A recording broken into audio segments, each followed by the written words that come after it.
There is a weight you have been carrying for a long time. You do not always feel it. It does not announce itself. But it is there every morning before your eyes are fully open, before you check your phone, before the day has started. There is a low, almost invisible heaviness sitting on your chest, and most of it is not yours. It is the weight of other people. It is the weight of the friend whose mood you have been silently managing, the family member whose disapproval you have been carrying since you were a boy, the partner whose unspoken expectations you have been bending yourself to meet, the colleagues whose opinions you have been editing yourself for, the wider circle of people you have been quietly performing for, sometimes for years, without ever quite admitting to yourself that you were performing. Each of them, on its own, is a small weight. You can carry one without noticing. You can carry two without much trouble. You can carry five without feeling like anything serious is happening. But stack them, one on top of the other, across a lifetime of accumulating obligations, expectations, opinions, attachments, and you arrive at the man you are right now, dragging an enormous, mostly invisible load through every hour of your life, wondering why you are tired, wondering why you cannot quite get traction, wondering why the version of yourself you keep promising to become never quite materializes. You are not lazy. You are not undisciplined. You are not weak. You are carrying too many people. And the most painful part is that almost none of the people you are carrying ever asked you to carry them. They are not consciously hanging on. They are not consciously demanding.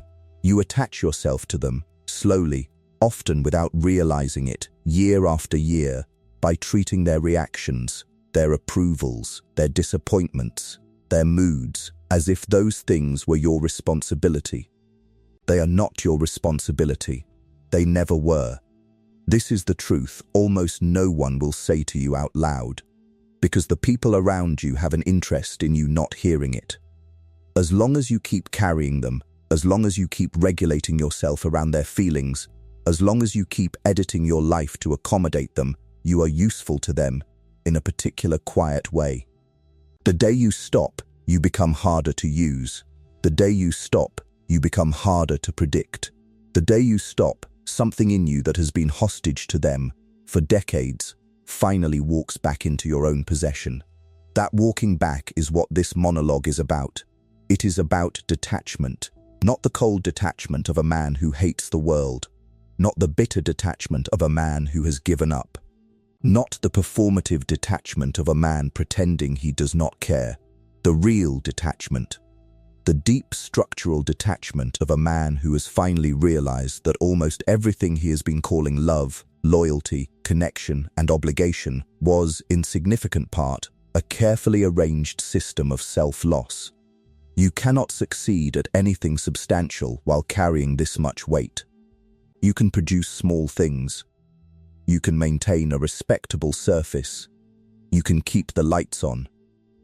But you cannot build the deeper thing you actually want, because the energy required to build it is being spent every day on the maintenance of the attachments that are quietly draining you. The men who build serious lives almost always go through, at some point, a season of severe detachment. They become harder to reach. They become harder to read. They become less interested in the social rituals that used to occupy them. They withdraw, in some structural way, from the constant low-grade negotiation with everyone around them. This withdrawal does not make them cold. It makes them concentrate.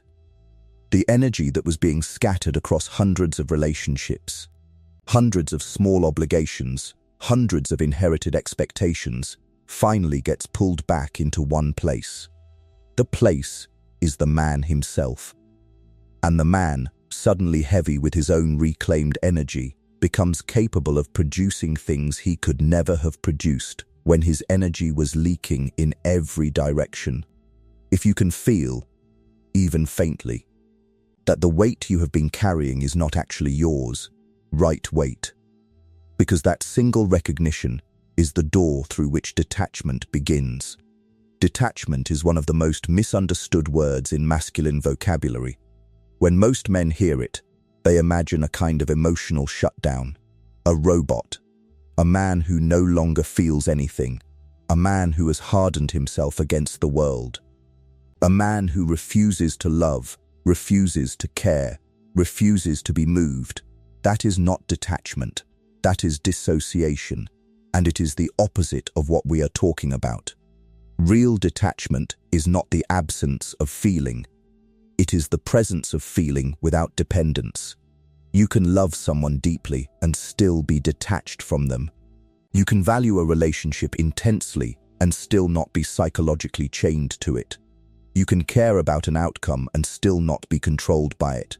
Real detachment is the ability to be fully present in your life without being owned by any part of it. Machiavelli, in his cold and accurate way, understood something about this. He understood that men who allow themselves to be owned by their attachments lose the ability to act when action is required source. They flinch, they hesitate, they make decisions based on what others will think rather than on what the situation actually requires. They are, in some structural sense, no longer sovereign actors in their own lives. They are functions of their attachments. The attachments are running the show. The man is, in many ways, an instrument being played by the people he has allowed to attach themselves to him. Detachment is the process by which a man takes the instrument back into his own hands. He does not stop loving. He does not stop caring. He does not stop being warm. He stops being owned. The distinction is subtle from outside, but enormous from inside. The man who is owned by his attachments behaves in one way. The man who is detached behaves in another. The difference is rarely visible in any single moment. It is visible in the long arc of his decisions, his hours, his commitments, his life. The owned man cannot leave a job that is destroying him because of what his family will think. The detached man can. The owned man cannot end a relationship that has gone hollow because of what he has invested in it. The detached man can. The owned man cannot pursue the work that calls to him because his social circle would not understand. The detached man can. The owned man cannot speak the truth he sees because someone he is attached to would be uncomfortable with it. The detached man can. The owned man cannot, in the end, become anything substantially different from what the people around him have decided he should be.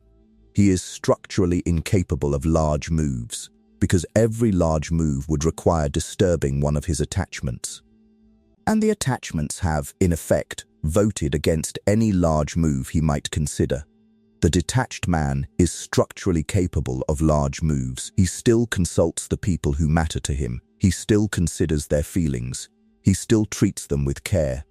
But he does not allow them, in the end, to be the deciders of his life. He is the decider. Their opinions are inputs. His decisions are outputs. The relationship between the two is one of consideration, not of governance.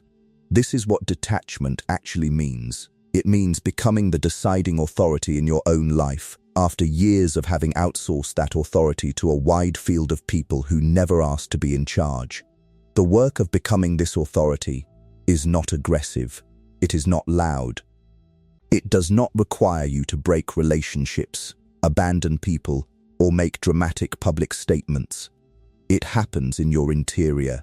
It happens in the slow process of pulling back the parts of yourself that you have lent out, often for decades, to people who were never going to return them voluntarily. The pulling back is not done with anger. It is done with quiet, almost surgical care. You see, over time, the threads that connect your sense of being okay to other people's moods. You see the threads that connect your decisions to other people's expectations. You see the threads that connect your behavior to other people's comfort. You begin, gently, to cut the threads that have been operating without your consent. The cutting does not destroy the relationships. In most cases, the relationships continue, but the structural quality of the relationships changes. You are no longer related to those people through the threads of self-loss. You are related to them through the threads of choice. The difference between these two kinds of relating is the difference between a life that belongs to you and a life that belongs to the people around you. If you can feel even one of these threads inside you right now, pulling on you in some unwanted way, right thread, because the man who can see the threads has begun the only process that can ever release him from them. There is a particular form of attachment that has spread, in our era, to almost every man's life. It is the attachment of being always reachable. You carry a small device in your pocket. The device has become, in some functional sense, an extension of your nervous system. It buzzes. You check. It buzzes again. You check again. It signals throughout the day, throughout the night, the constant demands of the people who have, in some structural way, decided that they are entitled to your attention at any moment of their choosing. You have, over years, conditioned yourself to respond. The conditioning is so deep that you do not even think about it. The device buzzes, your hand moves, you look, you absorb whatever has arrived. You respond, or you do not. You put the device down. 3 minutes later, the buzzing resumes. The cycle continues. This is one of the most successful forms of attachment ever invented. It is successful because it does not look like attachment. It looks like staying in touch. It looks like it is available. It looks like being a good friend, a good partner, a good colleague, a good son, a good father. It dresses itself in the vocabulary of connection, while it is in fact the most efficient mechanism of self-loss that has ever been deployed at scale. Consider what is actually happening when you are constantly reachable. Your attention, which is the most precious resource you have, is being fragmented, hour after hour, by inputs you did not initiate.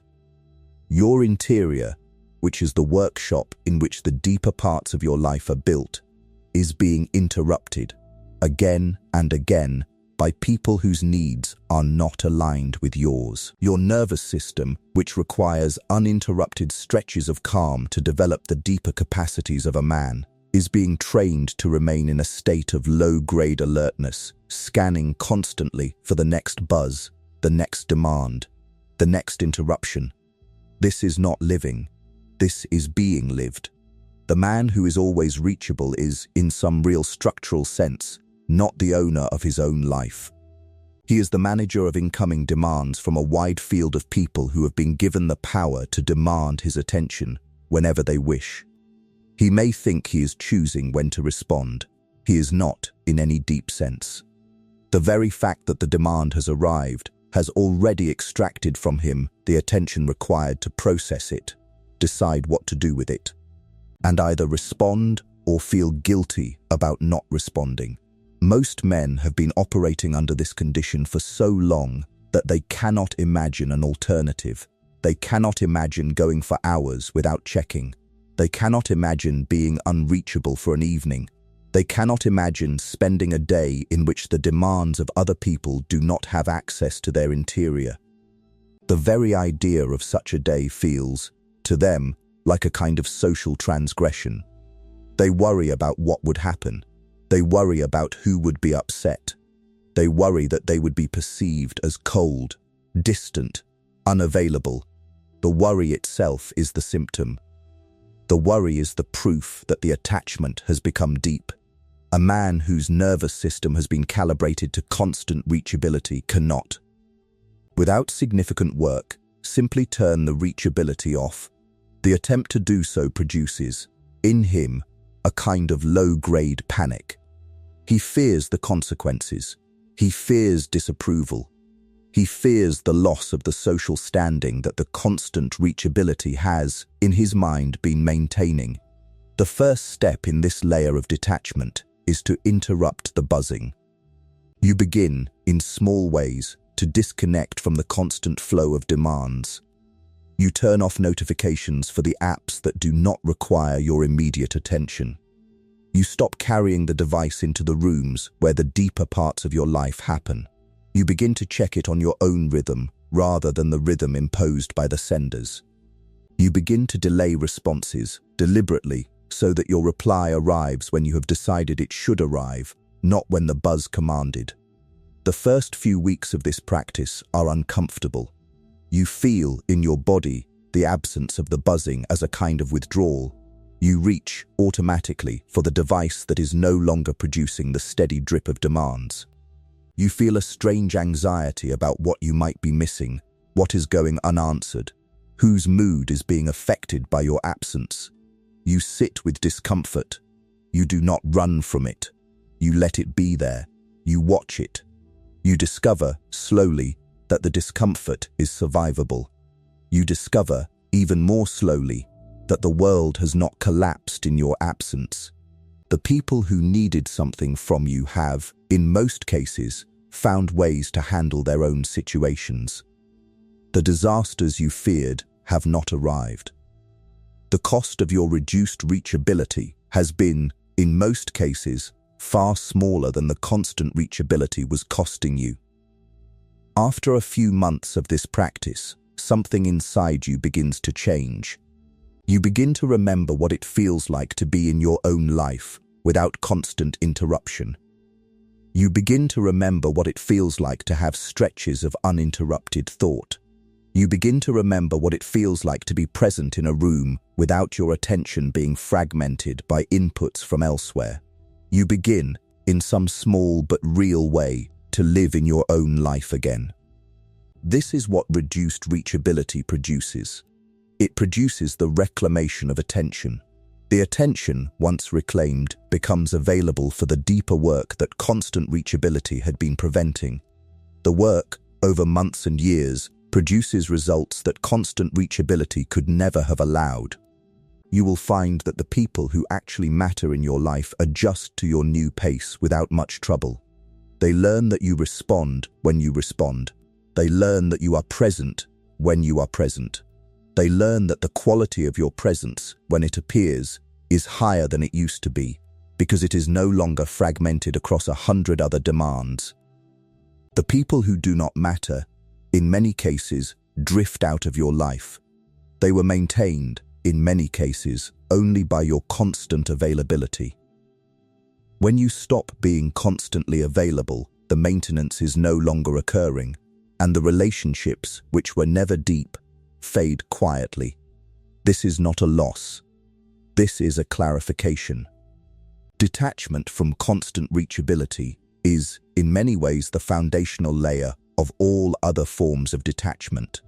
It is the first reclamation of the attention that the deeper work requires. If you can commit, in some small way, to reducing your constant reachability, write unreachable, because the man who reclaims his attention has begun the structural work of reclaiming his life. There is a layer of attachment that operates below your visible relationships.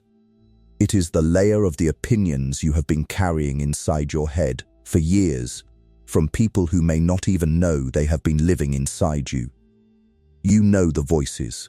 The voice of your father telling you what is and is not acceptable for a man to do.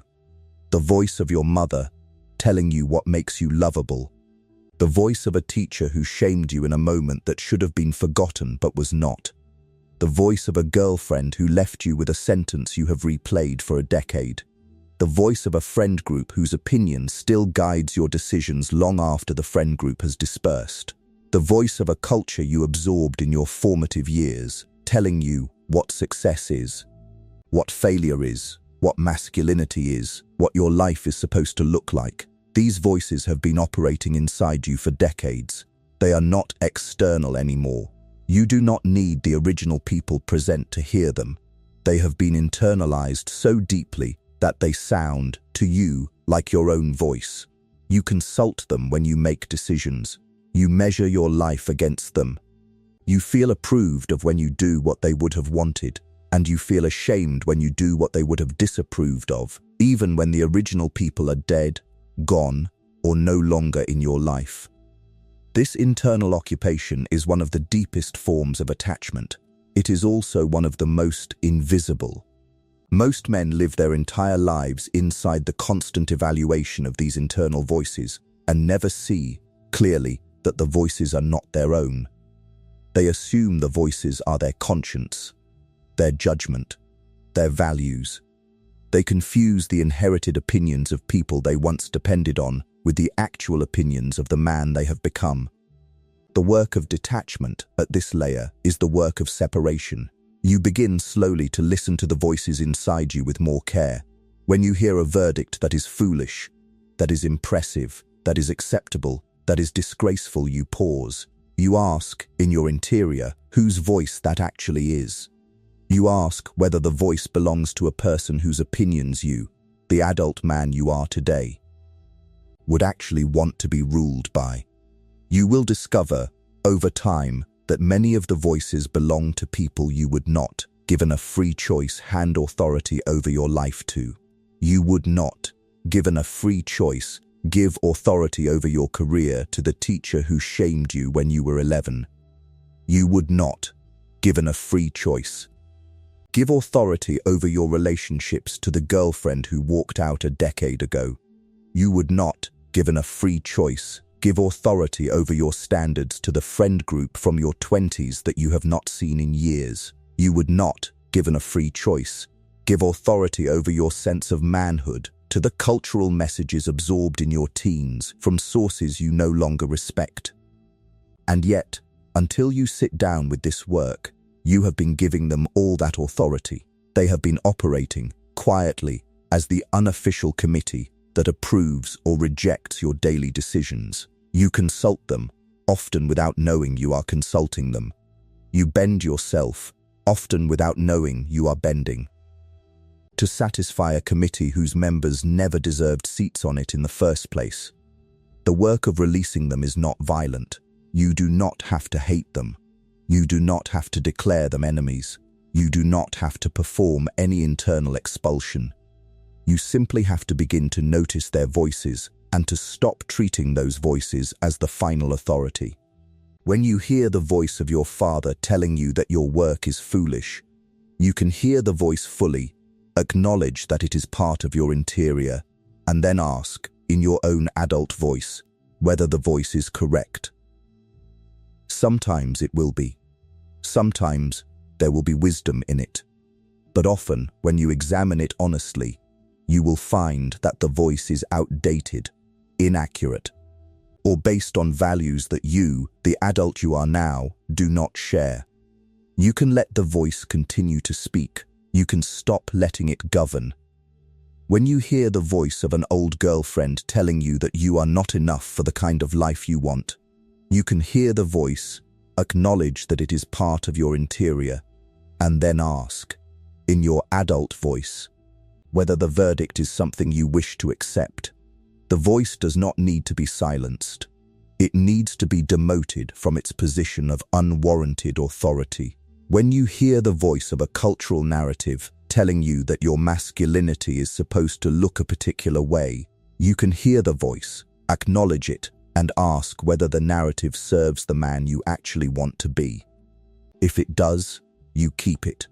If it does not, you let it speak without ruling. This process, repeated over years, slowly evicts the unauthorized tenants from your interior. The interior, once cleared, becomes available for occupation by your own actual judgment. You begin to make decisions that are not contaminated by the verdicts of people who have no business voting in your life. You begin to set standards that are not imported from sources you do not respect. You begin to evaluate your own behavior against criteria you have chosen, rather than criteria that were installed in you without your consent. This eviction is one of the deepest forms of detachment. It is detachment not from the external people in your life, but from the internal versions of them that have been operating inside you for years. It is the most intimate detachment a man can perform, because it is the detachment from voices that he has, until now, treated as his own. There is a man at 44 who, after years of this work, reports a strange experience. He no longer hears the constant background commentary on his life that used to be present inside him. He is not silent inside. He still thinks. He still evaluates. He still considers it. But the voices that used to provide running commentary, the unauthorized committee, have, in most cases, gone quiet. He has, in some real way, evicted them. The interior that remains is, for the first time in his life, mostly his. He makes decisions differently now. The decisions are slower, in some ways, because he is not running them through the old committee that used to produce quick verdicts. The decisions are, in another sense, faster, because he is not having to negotiate with internal voices that disagree with him. The decisions, when they emerge, are his. They emerge from him. They belong to him. This is what detachment from internalized opinions produces. It produces a man whose interior is occupied, in the deepest sense, by himself. If you can hear, even faintly, the voices that have been governing you from inside, and you are ready to begin demoting them, write evict. Because the man who can evict the unauthorized voices inside himself is the only man who ever truly becomes the author of his own interior life. There are people in your life whose approval you have been working for so long that you no longer notice you are doing it. They are not always the people you would identify if asked. They are often quieter than that. They are the people whose disapproval, real or imagined, has been silently shaping your decisions for years. Sometimes they are your parents. Sometimes they are a sibling whose opinion always seemed to matter more than it should have. Sometimes they are a friend who once held a position of unspoken authority in your peer group. Sometimes they are an ex whose final assessment of you continues to operate as a kind of standard you are trying to disprove. Sometimes they are an entire imagined audience that you constructed in your mind out of various social messages, and that you have been performing for ever since. Whoever they are, they have a position in your interior that they have not earned, and that they often do not even know they hold. They are, in some real sense, the silent judges of your life. You bring your decisions before them, often without consciously realizing it, to check what the verdict would be. The check happens fast. It happens automatically. But it happens. And the verdict, when it returns negative, often results in you altering your behavior to seek a different verdict. You do this without articulating it. You just notice sometimes that you cannot quite bring yourself to do certain things because of an inner resistance you cannot name. The inner resistance is the silent judge. The silent judge has voted against the action, and you, without realizing the vote has been cast, have abandoned the action. This is one of the most expensive forms of attachment in adult life. It is expensive because it determines large portions of your behavior without your awareness. You think you are choosing. You are, in many cases. Executing the verdicts of judges you did not consciously appoint. The choices you believe are yours are, in significant part, the choices of the silent committee whose approval you are still, after all these years, trying to earn. The work of detaching from this committee begins with identification. You sit with yourself, in some quiet hour, and ask whose approval you are actually seeking with your behavior. Not in vague terms, in concrete terms. When you wear that suit, whose approval does that wearing secretly satisfy? When you tell that story at dinner, whose approval does that telling secretly chase? When you stay late at work, whose approval does that staying secretly try to obtain? When you decline that opportunity, whose disapproval does that declining secretly avoid? The questions are uncomfortable. They are uncomfortable because they reveal, when answered honestly, that significant portions of your behavior are being executed for audiences you would not, on reflection, want to be performing for. Some of the audience are people who are no longer in your life. You are still performing for them anyway. Some of the audiences are people who do not actually pay attention to you in the way you imagine they do. You are performing for an imagined version of them that does not correspond to the real version. Some of the audiences are people you do not, on inspection, even respect. You are performing for people whose opinions, when evaluated against your own values, do not warrant the weight you are giving them. Once you have identified the audiences, the next move is to begin, in small ways, to disappoint them. This sounds harsh. It is not. It is the necessary work of detachment. You begin to make small decisions that you would not have made if you were still working for the approval of the silent committee. You wear what you want to wear, even though one of the judges would not approve. You speak the opinions you actually hold, even though one of the judges would find them objectionable. You decline the invitations that do not serve you, even though one of the judges would have wanted you to accept. You pursue the work that calls to you, even though one of the judges would have wanted you to pursue something else. Each of these small acts of disappointment is a vote against the committee. The committee is not destroyed by any single vote, but each vote reduces its authority slightly. The committee, after enough votes, becomes less able to control your behavior. The internal pressure to seek approval from it weakens. You begin, more and more, to act from your own actual values rather than from the imagined verdicts of judges who have not earned a seat at your table. This work takes years. It takes years because the committee has been operating for so long that it has become deeply embedded in your nervous system. Even after you have intellectually decided to stop performing for it, your body will continue, for some time, to produce the reactions that the committee was trained to produce. The blush of embarrassment when you imagine the committee disapproving. The flush of pride when you imagine the committee approving. The internal pressure to bend, to soften, to accommodate, to perform. These reactions slowly diminish as you continue to make decisions that disappoint the committee and discover that the disappointments are survivable. There is a man at 38 who, after several years of this work, finds that the committee inside his head has gone strangely quiet. He still hears occasionally the voice of his father, his old friend group, his ex.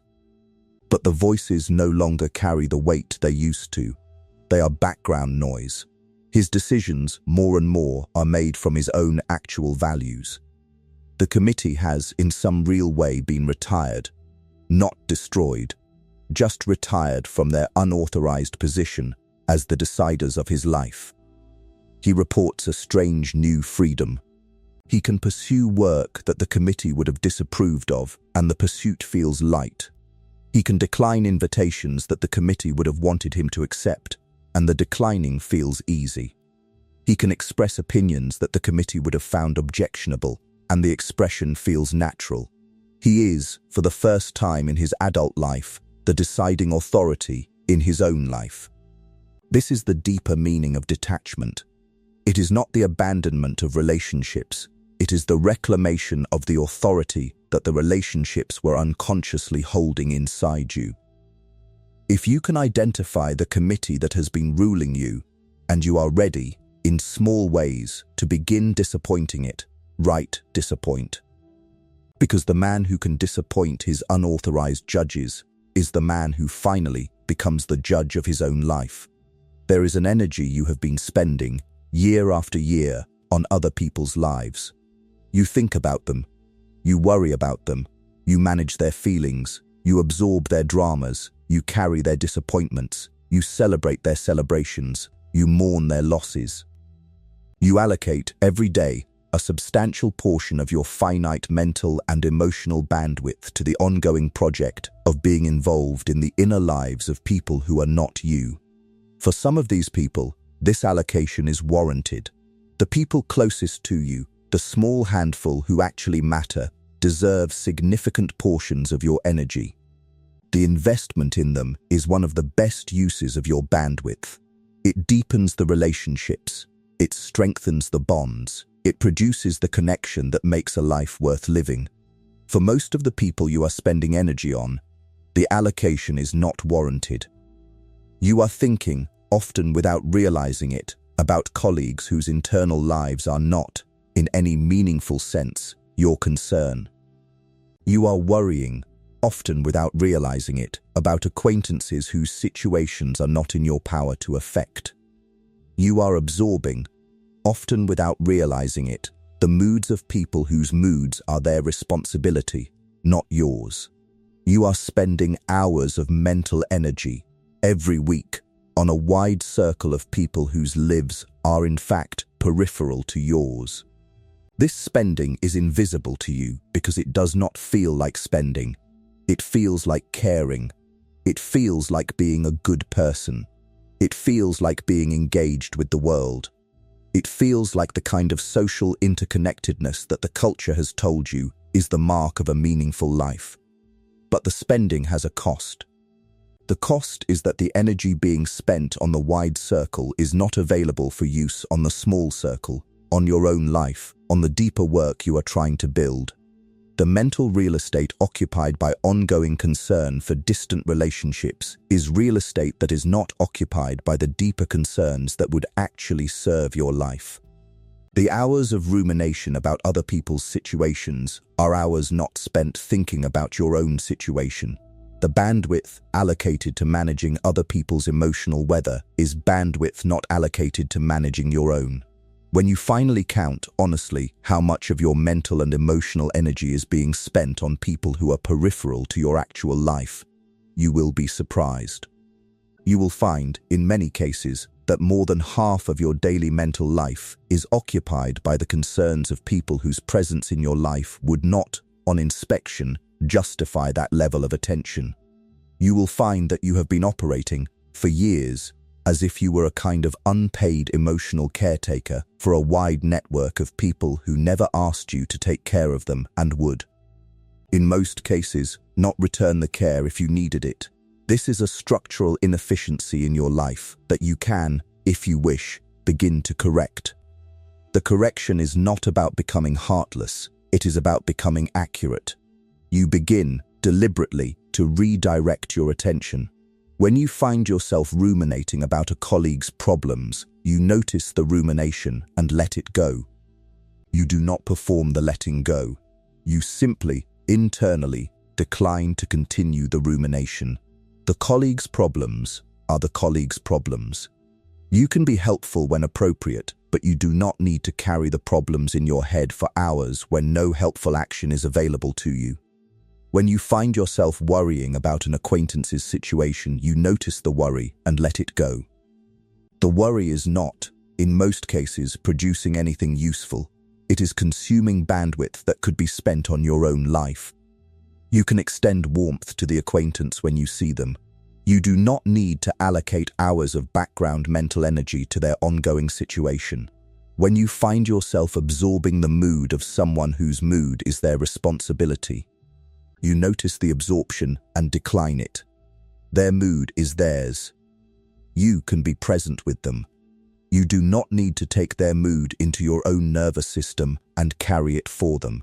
This redirection, repeated many times across many days, slowly reclaims the energy that has been leaking out of you into other people's lives. The reclaimed energy becomes available for use in your own life. You begin, for the first time in a long time, to have mental and emotional bandwidth that is actually yours. You can think about your own projects. You can plan your own moves. You can develop your own ideas.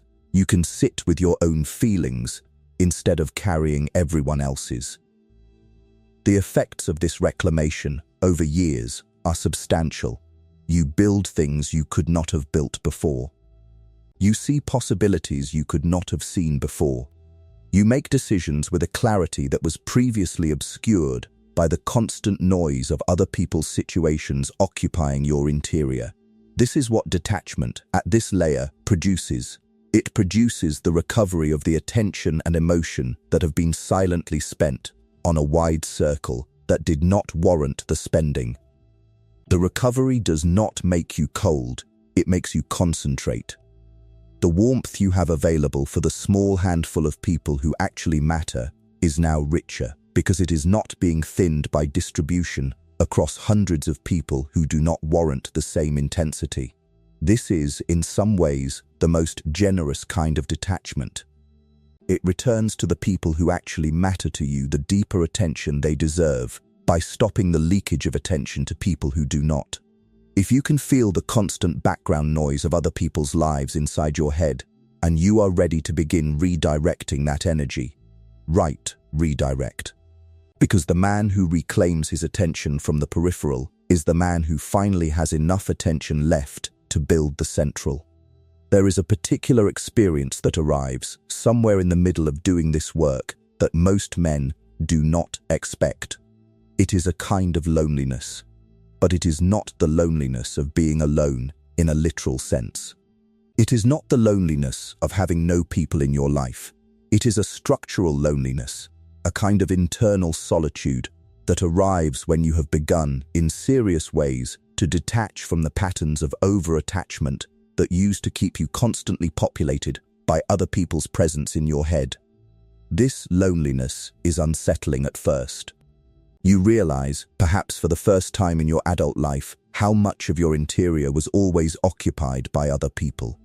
The voices, the expectations, the opinions, the concerns, the ongoing background chatter about who is thinking what about whom. When all of this is reduced, even partially, the silence that remains can feel, briefly, like absence. You may, in this early stage, feel tempted to repopulate. You may feel pulled, in small ways, to call someone you do not need to call, to send a message that does not need to be sent, to engage in conversation that does not serve you, just to fill the strange new silence in your interior. The pull is the nervous system's habit. It has been calibrated for so long to constant occupation that its native state, when occupation is reduced, feels foreign and uncomfortable. You sit with discomfort. You do not run from it. You do not, in panic, refill your interior with the old patterns. You let the new silence be there. You explore it. You discover, slowly, what is actually inside you when the constant noise of other people's presence has been reduced. What you discover, in many cases, is yourself. You discover thoughts you have not had the bandwidth to think. You discover feelings you have not had the space to feel. You discover desires that have been buried under the constant management of other people's expectations. You discover preferences that have been suppressed for so long that you had forgotten they were there. You discover, in some real sense, the man you have been all along, who has been silenced by the constant occupation of his interior by the lives of others. This discovery is one of the strangest and most valuable experiences a man can have. It is the experience of meeting yourself, perhaps for the first time, without the heavy filter of other people's presence inside you. The man you meet may surprise you. He may have interests you did not know you had. He may have opinions you did not know you held. He may have ambitions you did not know were yours. He may have, in some real way, an entire interior life that has been waiting for years to be heard, while you were busy listening to the voices of everyone else. You begin to listen to him. You spend time with him. You go for walks with him. You sit in quiet rooms with him. You learn, slowly, to enjoy his company. You learn that he is, in fact, a man worth being alone with. The strangeness wears off. The new silence becomes, in some ways, the most valuable feature of your daily life. This is what detachment produces, in its deeper stages. It produces the recovery of your own company. The men who have not done this work do not have this experience. They are constantly populated by other people's presence in their interior, and they do not know what it would feel like to be alone with themselves. The thought of being alone with themselves, in any deep sense, frightens them. They avoid it. They fill every silence. They cannot tolerate the kind of solitude that this work produces because their nervous systems have not been trained to find it nourishing. You have begun to train yours. The training is not quick. It takes months. It takes years. But each session of sitting with the strange new silence, without running from it, strengthens your capacity to be alone with yourself. Over time, the capacity becomes substantial. You become a man who can spend hours in his own company without flinching, a man who can sit in solitude and feel, not lonely, but accompanied by the actual interior life that the detachment has uncovered. There is a man at 46 who, after several years of this work, reports the experience of being, for the first time in his life, comfortable with himself in a deep way. He no longer requires constant social input to feel okay. He no longer requires the buzz of his phone, the chatter of colleagues, the demands of family, to feel that his interior is occupied. His interior is occupied by his own life. He is, in some real sense, his own primary company. This does not make him a hermit. He still has people in his life. He still spends time with them. He still values them, but he is no longer dependent on them for his sense of being okay. He is okay in his own interior, whether they are there or not. Their presence, when it occurs, is a chosen addition to a life that is already complete without them. This is one of the deepest fruits of detachment. It is the recovery of the man who has been waiting all along inside the noise.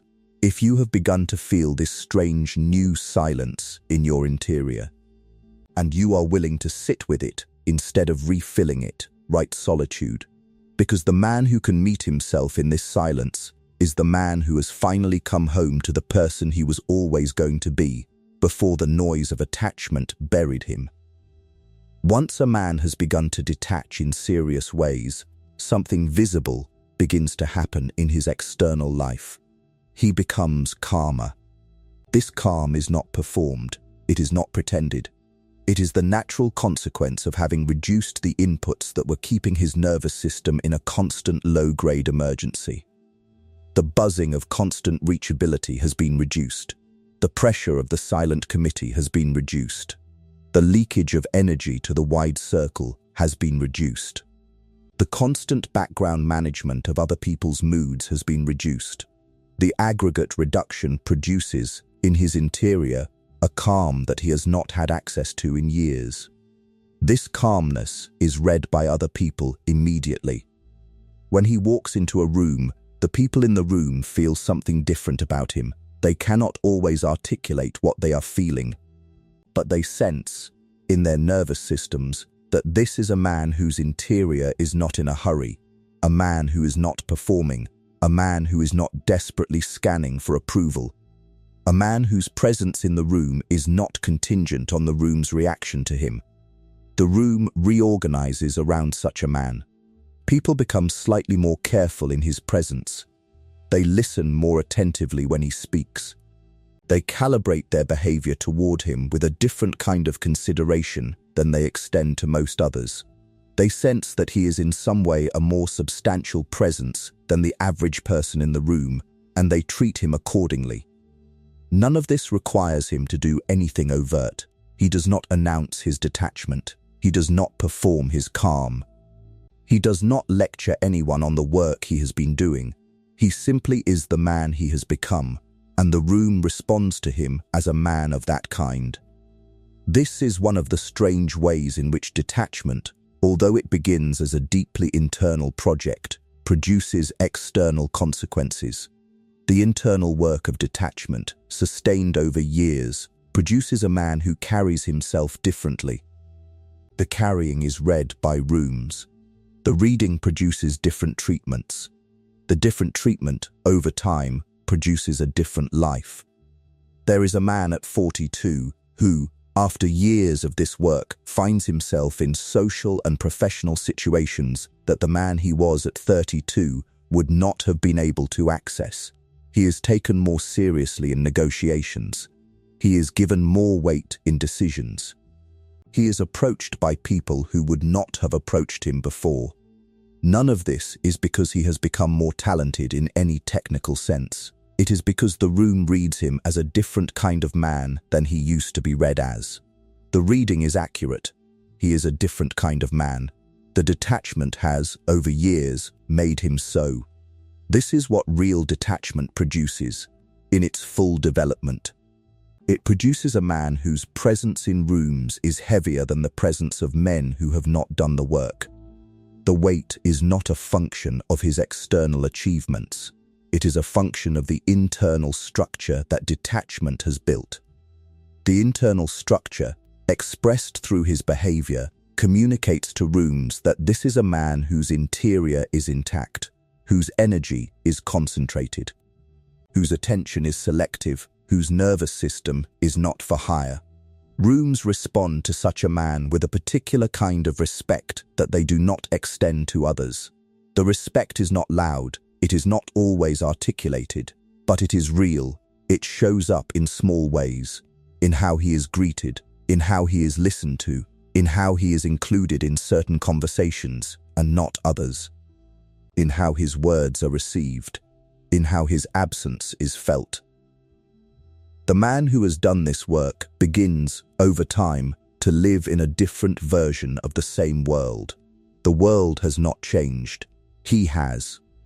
And the world, sensing the change, has begun to respond to him as the man he has become, rather than as the man he used to be. This is, in many ways, the practical promise of detachment. It does not produce a smaller life. It produces a more substantial one. The substance is built in the interior through years of patient work. The substance, when sufficiently built, expresses itself in the exterior. The exterior, responding to the substance, produces a different life around the man. If you can feel the early forms of this calm beginning to settle in your interior, write calm. Because the man who has built this calm has begun to walk into rooms in a different way, and the rooms are beginning to recognize it. There is a fear that prevents most men from beginning serious detachment. It is the fear that detachment will destroy their relationships. The fear is not entirely unfounded. Some relationships will not survive your detachment. The relationships that were built on your over-attachment, on your constant availability, on your willingness to absorb other people's moods, on your unedited sharing of your interior, on your performance of the man they wanted you to be, these relationships will struggle when you begin to operate differently. Some of them will fade, some of them will end, some of them will become quieter. This is real, but it is not the catastrophe the fear is selling you. The relationships that fade during your detachment were never, in the deepest sense, the kind of relationships you actually wanted. They were maintained by your self-loss. They cannot survive when the self-loss is reduced. Their fading is not the destruction of your social life. It is the clarification of it. What survives your detachment is the real material.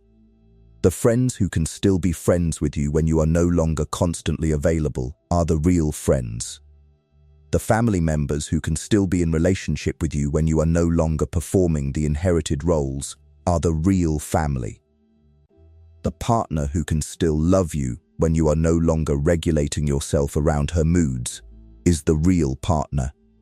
The colleagues who can still work with you when you are no longer accommodating their unreasonable demands are the real colleagues. These are the people who have, in some structural sense, passed a test. The test was not designed. You did not deliberately impose it. It arose, naturally, from the changes you have been making in yourself. The changes have, in effect, asked the people around you a question. Can you still relate to me when I am operating from my actual interior rather than from the performance you have been receiving? Some of them will answer yes. These are the relationships worth keeping. Some of them will answer no. These are not relationships worth grieving for in the way you might fear. They were, in many cases, structurally hollow. They felt full because of your contribution. They could not survive without your over-contribution. Their fading is not the loss of something real. It is the clarification that something you thought was real was in fact dependent on your self-loss to seem real. A small number of the people in your life will, surprisingly, become closer to you during your detachment. They will sense that you are becoming more substantial. They will be drawn to the new version of you. They will engage with you with more depth than they did before. These relationships are often the most precious gifts of the entire detachment process. They reveal, in concrete terms, who in your life was always interested in the real you and was waiting in some way for him to emerge. There is a man at 37 who, after a year of serious detachment work, looks at his social life and realizes that it has been quietly restructured. A few long-standing relationships have faded. He notices their absence without much pain. He had, in many ways, been carrying them for years, and the carrying had been heavier than he realized. A few long-standing relationships have deepened in surprising ways. People he thought he knew well have revealed themselves to have more interest in him as a person than he had appreciated. The relationships have become richer. A few new relationships have begun to form with people he had not previously connected with. These new relationships have a different texture. They are not built on the old patterns of over-attachment. They are built on something that feels, in his interior, more solid. His social life is smaller in number than it was a year ago. It is, by any honest accounting, more substantial in quality.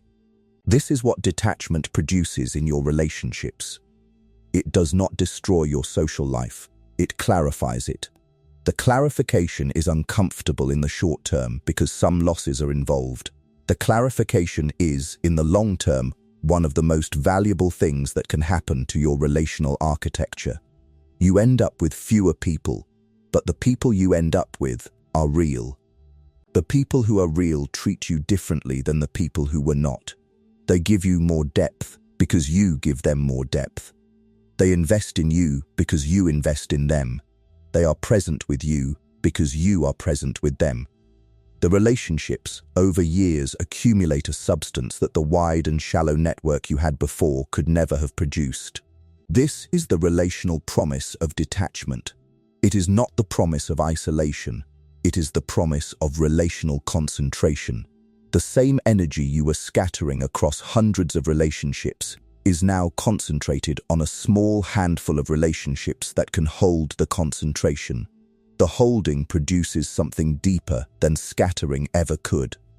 If you can feel the early signs of this restructuring beginning in your social life, write restructure, because the man who allows his relationships to be restructured by his detachment is the man who finally arrives at the small, real circle that his life has been trying to give him all along.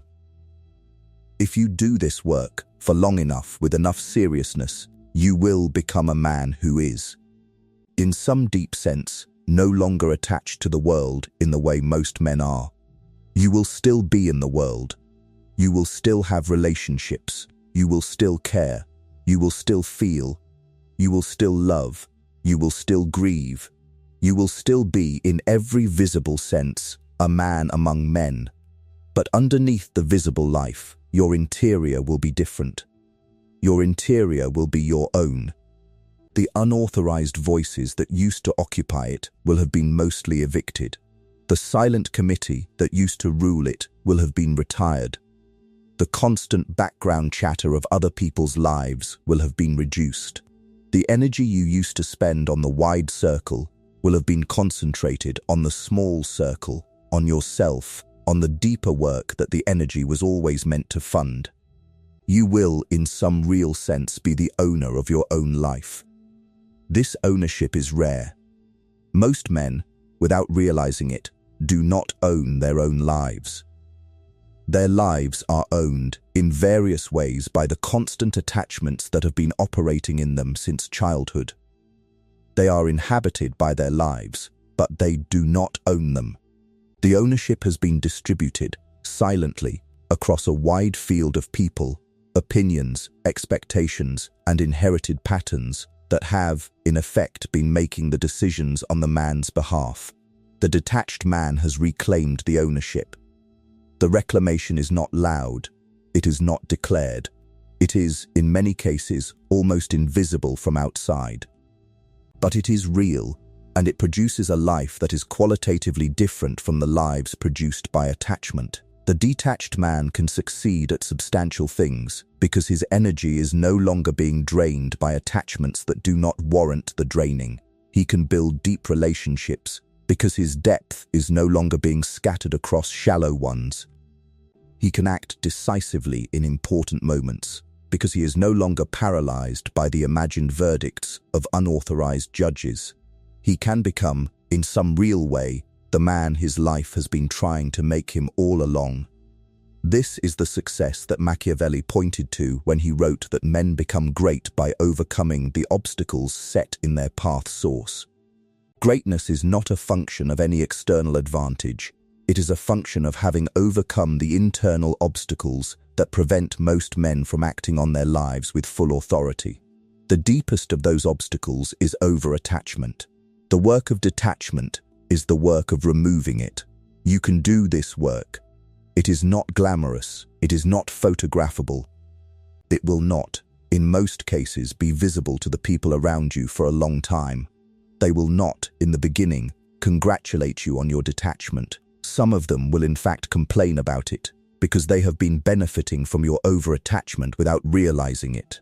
You will continue anyway. You will continue because you have finally. Recognize that the price of not continuing is higher than the price of continuing. The price of not continuing is the continued draining of your life by attachments that do not serve you.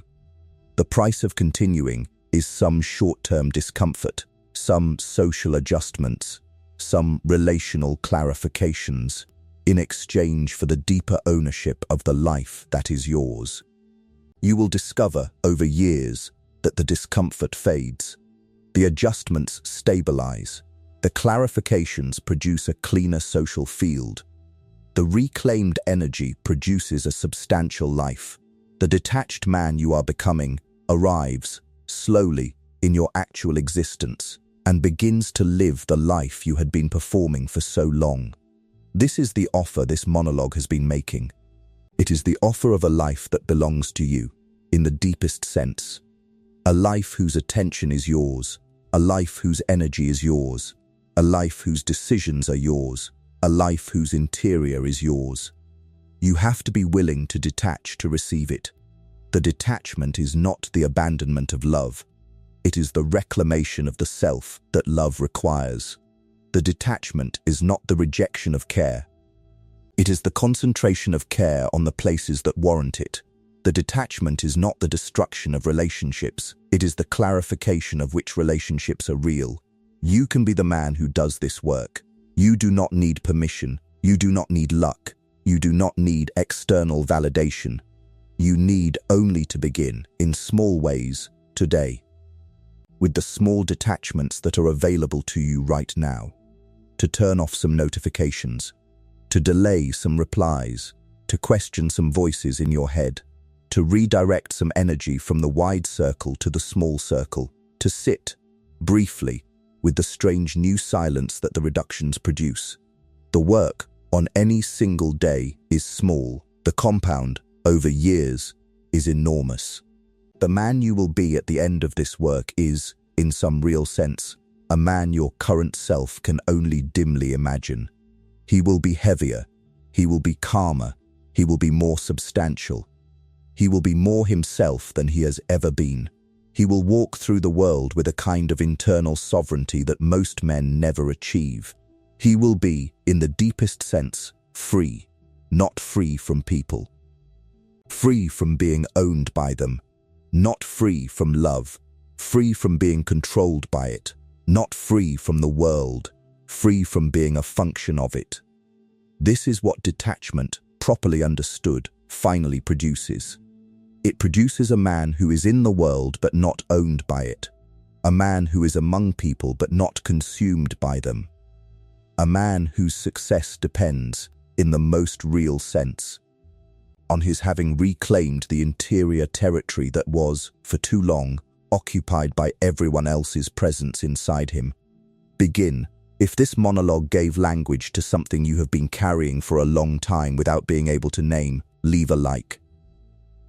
In the comments, tell me which section hit hardest, and subscribe if you want more monologues built for men who have decided, finally, that their interior will no longer be a rented room for everyone else's voices, and that the success they have been waiting for has been waiting all along on the other side of a detachment they were too afraid to perform.